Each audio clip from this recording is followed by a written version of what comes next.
இங்கே மதிக்கிட்ட வந்து ரேவதி பேசி புரிய வைக்கிறாங்க. நீ கவலைப்படாத, நீ மறுபடியும் அதையே நினச்சி குழம்பிட்டு இருக்க, அதை நான் பார்த்துக்கிறேன் விடு அப்படிங்கிறாங்க. இல்லை ரேவதி, நான் வந்து எனக்குன்னே பண்ணல அப்படிங்கிறாங்க. மதி மறுபடியும் ஆரம்பிக்காதீங்க, அதை விடுங்க பார்த்துக்கலாம் அப்படிங்கிறாங்க. அங்கே மலர் வந்து அவங்க வீட்டுக்கார்ட்ட சொல்கிறாங்க, எங்கள் வீட்டு வரைக்கும் போகணும், போயிட்டு வந்துடலாமா அப்படிங்கிறாங்க.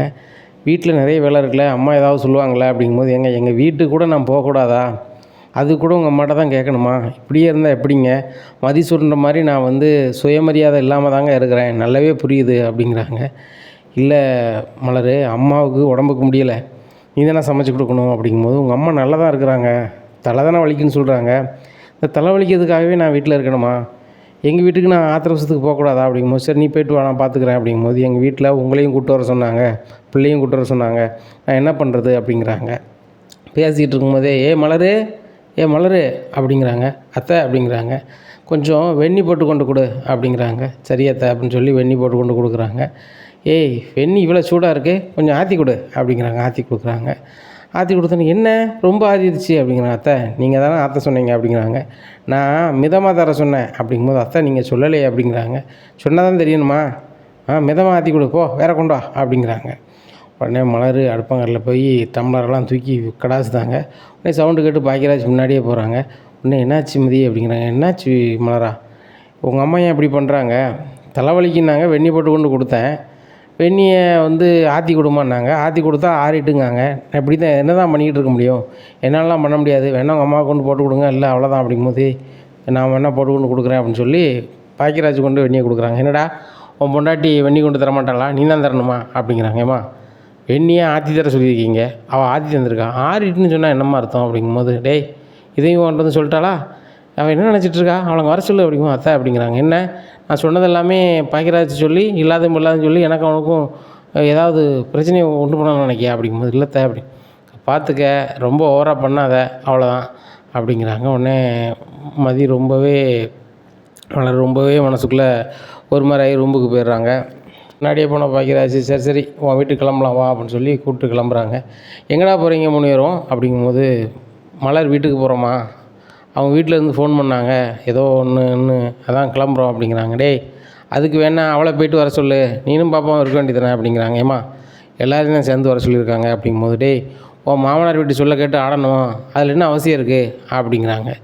இதை கேட்டோன்னா மலருக்கு சரியான கிடப்பருது. என்னத்தை பேசுகிறீங்க, எங்கள் வீட்டில் என்னது பேச போகிறாங்க, நீங்கள் இப்படி பேசுகிறீங்களே அப்படிங்கும்போது, என்ன நீனும் மதி மாதிரியே கூட பேசுகிற, மதி சொல்லி தந்திருக்காளோ என்னைய மாதிரியே பேசு, அப்படின்னா தான் இந்த வீட்டில் காலம் கழிக்க முடியும்னு சொல்லிட்டு, இங்கே பாரு மதி இந்த வீட்டுக்கு நிரந்தரமாக இருப்பாளான்னு தெரியாது, நீ நிரந்தரமாக இருக்குன்னு நினைக்கிறேன் சரியா, பாக்கியராஜ் வேணும்னு நீ கல்யாணம் பண்ணியிருக்க, நீனும் வேணும்னு நாங்கள் நினைக்கிற அளவுக்கு நடந்துக்க, இல்லையா நீ உங்கள் வீட்டில் தான் இருக்க வேண்டியிருக்கும் அப்படிங்கிறாங்க. உடனே மலருக்கு சரியான கோபத்தில் ரூமில் போய் ரொம்பவே அழுகிறாங்க. உடனே பாக்கியராஜ் என்ன மலர் வந்துட்டு அவங்க வீட்டுக்கு போகணும் நல்லா அப்படிங்கும்போது, பாருங்கள் உங்கள் அம்மா என்னெல்லாம் பேசுகிறாங்கன்ட்டு, நீங்கள் ஒரு வார்த்தை பேச மாட்டேறீங்க அப்படிங்கும்போது, நேராக பாக்கியராஜ் கோபத்தில் என்னம்மா நினச்சிக்கிட்டு இருக்கீங்க, இனிமேலாம் மலர் எந்த வேலையும் செய்ய மாட்டான், வீட்டில் வேலை செய்யணும் அப்படின்னா கண்டிப்பாக நீங்கள் வேலைக்கு ஆள் வச்சுக்கோங்க, அவள் வேலைக்கெல்லாம் செய்த ஆள் கிடையாது, சரி நம்ம மாமியார் சொல்லுதாங்களா மாமனார் சொல்லுதாங்களா வீட்டில் இருக்கவங்க சொல்லுதாங்களான்னு சொல்லி செய்தான், நீங்கள் அதையே வந்து பெருசாக வச்சுக்கிட்டு என் மலர் அதை இதை செய்யுங்கிறீங்க, அவளுக்கும் மறுவாதின்னு ஒன்று வேணுமாம்மா அப்படிங்கும்போது, டேய் எல்லாமே வந்து உன் பொண்டாட்டி சொல்ல கேட்டு தானே இருக்க, இருடா இரு, அந்த மதி கூட சேராதுன்னு உன் பொண்டாட்டியை நான் சொன்னேன் கேட்கல, ஆனால் சேர்ந்து இந்த மதி மாதிரி ஆகிட்டல்ல, இவங்க அப்பா வரட்டு நான் வச்சுக்கிறேன் அப்படிங்கிறாங்க. இங்கே அப்பா வந்துடுறாரு பாக்கியராஜோட அப்பா, என்ன எங்கள் சவுண்டாக இருக்குது என்ன அப்படிங்கும்போது, ஏங்க கேட்குறீங்க அப்படிங்கும்போது, என்ன மதி வந்துட்டாளா அப்படிங்கிறாங்க. மதியை தான் இங்கே ஒரு மதியை உருவாக்கி வச்சுட்டு போயிருக்காளே, மலர் தான் மதிய ஆகிட்டாளே அப்படிங்கிறாங்க. ஒன்றும் புரியலை அப்படிங்கிறாங்க. ஏங்க மலர் என்ன வேலை சொன்னாலும் செய்வா, இப்போ வந்து எதையும் செய்ய முடியாது வைக்க முடியாதுங்கிறா, அது போக அந்த பாக்கியராஜ் தான் பண்ணுறான், பாக்கியராஜ் சொல்கிறான் இந்த மாதிரி வேலைக்கு ஆள் வைக்கணும், என் முன்னாடிலாம் சமைக்க முடியாதுங்கிறான் அப்படிங்கும்போது, டேய் பாக்கியராஜ் என்னடா ஏன் முன்னாடி சமைக்க மாட்டாளா, மதி பேச்சை கரெக்டு தான் ஆடுவலா அப்படிங்கிறாங்க. ஏப்பா மதி பேச்சை கட்டும் ஆடலை, யார் பேச்சை கட்டும் ஆடலை, மதி அவள் வேலையை பார்த்துட்டு அங்கே இருக்கா, மாமா வீட்டில் இருக்கா, இங்கே மலரை வீட்டுக்கு போகணுன்னு பிறப்பிட்டான், அம்மா வந்து போகக்கூடாது இந்த மாதிரி பண்ணுறாங்கப்பா, அப்புறம் எப்படிப்பா சமைப்பா அப்படிங்கிறாங்க. என்ன ராஜலட்சுமி இவன் என்ன எப்படி சொல்கிறான் அப்படிங்கிறாங்க. ஏங்க அவள் சொல்லுக்கு தாங்க இவங்க ஆடிக்கிட்டு இருக்கான்.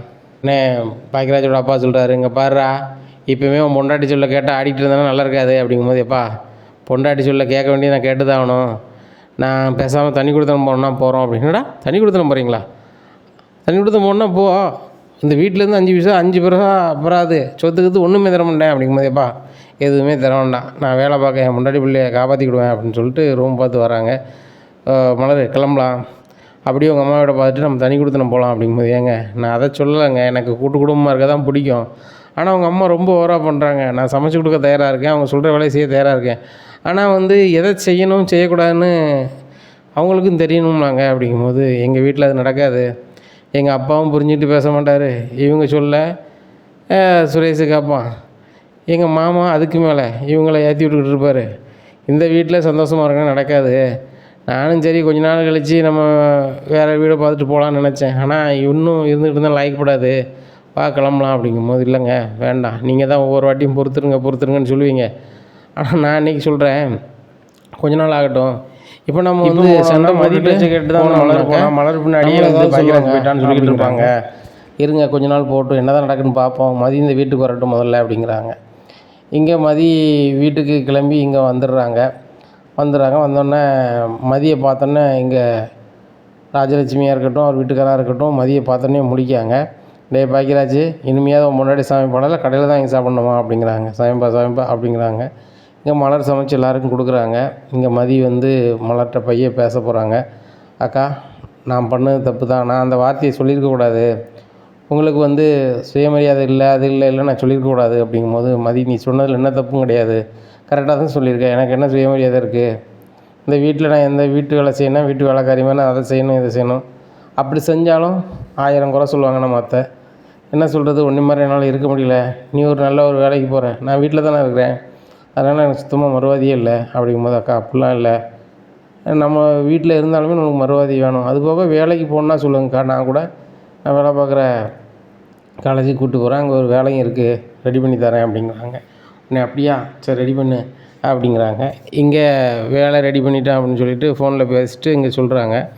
இங்கே பாக்கியராஜ்ட்டு நைட்டு சொல்கிறாங்க, இந்த மாதிரி எனக்கு வந்து மதி வேலை ஒன்று ரெடி பண்ணியிருக்கேன், நாங்கள் போகிறேன் அப்படின்னு சொல்லிட்டு பாக்கியராஜ் எல்லார்ட்டையும் சொல்லிட்டாரு. மறுநாள் காலைல, நாளையிலேருந்து மலரும் மதி கூட வேலைக்கு போகிறா, அவங்க ஆஃபீஸில் ஏதோ வேலை இருக்கான், அதை பார்க்க போகிறா, வீட்டு வேலை காலையில் சமைச்சு வச்சுட்டு போயிடும், நைட்டு வரும்போது சமைப்பா, மதியம் மட்டும் அம்மா சமைச்சிக்கிட்டோம் அப்படிங்கிறாங்க. என்னடா இந்த வீட்டில் எல்லா முடிவுமே நீங்களே எடுக்கிற மாதிரி ஆயிடுச்சா, ஏன் மதி தான் இந்த வீட்டு தலைவரா, மதி சொல்ல தான் எல்லாம் கேட்கணுமா, உன் பொண்டாட்டி நாளுக்கு நாள் தேஞ்சிட்டு போக காரணமே இந்த மதி பேச்சை கேட்டு தான் அப்படிங்கிறாங்க. மதி சொல்கிறாங்க, நான் என்ன பண்ணேன், அவங்க வேலை எதுவும் இருந்தால் சொல்லுங்கன்னாங்க, நான் சொன்னேன் அவ்வளோதான் அப்படிங்கும்போது, உன் வேலையை வச்சு தான் ஆடிக்கிட்டு இருக்கல, இருக்கட்டும் நான் இல்லை மாப்பிள்ளைகிட்ட பேசிக்கிறேன்னு சொல்லிட்டு தங்கராஜ் ஃபோன் பண்ணி சொல்கிறாங்க. மாப்பிள்ளை இந்த மதி மட்டும் வேலைக்கு போனது காணாதுன்ட்டு இந்த மலரையும் கூப்பிட்டு போன்ட்டுனுக்கா அப்படிங்கும்போது, அப்படியா நான் பார்த்துக்கிறேன் அப்படின்னு சொல்லி ரொம்ப கடுப்பாகிறாரு. இது என்ன பண்ணுறதுன்னு யோசிக்கிறாரு.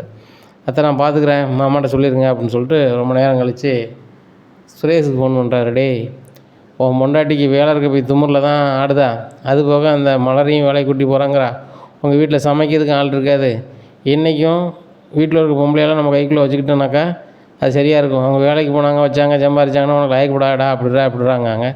என்னமாம்மா இந்த காலத்தில் எப்படி சொல்லுதீங்க அப்படிங்க. டேய், நம்ம வீட்டுக்கு என்ன அடக்கமாக இருக்கணும்னா அவள் வேலை பார்க்க வேண்டாம், அவள் வேலையை நிப்பாட்டிடணும் அப்படிங்கிறாங்க. அது எப்படி முடியும் அப்படிங்கிறாங்க. நான் பார்த்துக்கிறேன்டா அப்படின்னு சொல்லி காலேஜுக்கு கிளம்புறாங்க. இங்கே மதிக்கு பெர்மனண்ட் ஆகுது மாதிரி இருக்குது. அப்போ பெர்மனண்ட் ஆகுது மாதிரி இருக்கு உனக்கு அப்படின்னு பேசிகிட்டு இருக்கும்போது, ஆமாக்கா பெர்மனண்ட் ஆகிட்டுனா என்னால் முடிஞ்ச 4 பேருக்கு நல்லது செய்ய முடியும், என் கையிலையும் காசு இருக்கும், அது போக யாருக்கு என்ன செஞ்சுக்கலாங்க்கா அப்படி இப்படின்னு பேசி சந்தோஷமாக இருக்காங்க.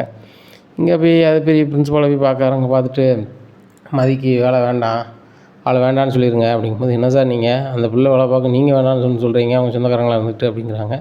ஒன்றும் இல்லைங்க, அவங்களுக்கு வந்து வேலையோட குடும்பம் தான் முக்கியம், பிள்ளை குட்டி வேணும்னு நினைக்காங்க, மாமனார் மாமியார் வீட்டுக்காரன் அப்படின்னு நினைக்காங்க அப்படிங்கிற. அப்படியா, அப்படி ஒன்றும் அந்த மதி சொல்லலையே அப்படிங்கிறாங்க.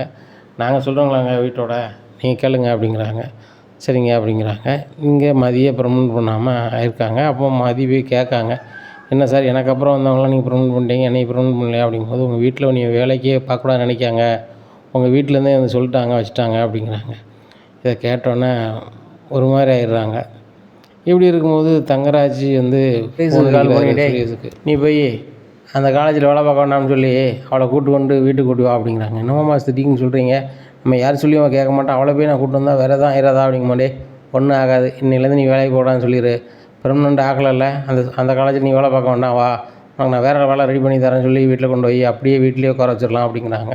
அப்படியா மாமா, சரி மாமா நான் போகிறேன் அப்படின்னு சொல்லி காலேஜுக்கு போகிறாரு. இனி என்ன நடக்கும் அப்படிங்கிறத பொறுத்திருந்து பார்க்கலாம். நம்ம சேனலை நீங்கள் மறக்காமல் லைக் அண்ட் சப்ஸ்கிரைப் பண்ணுங்கள். புதிய சேனல் அப்படிங்கிறதுனால எல்லாருமே தகுந்த ஆதரவு கொடுங்க. நன்றி, வணக்கம்.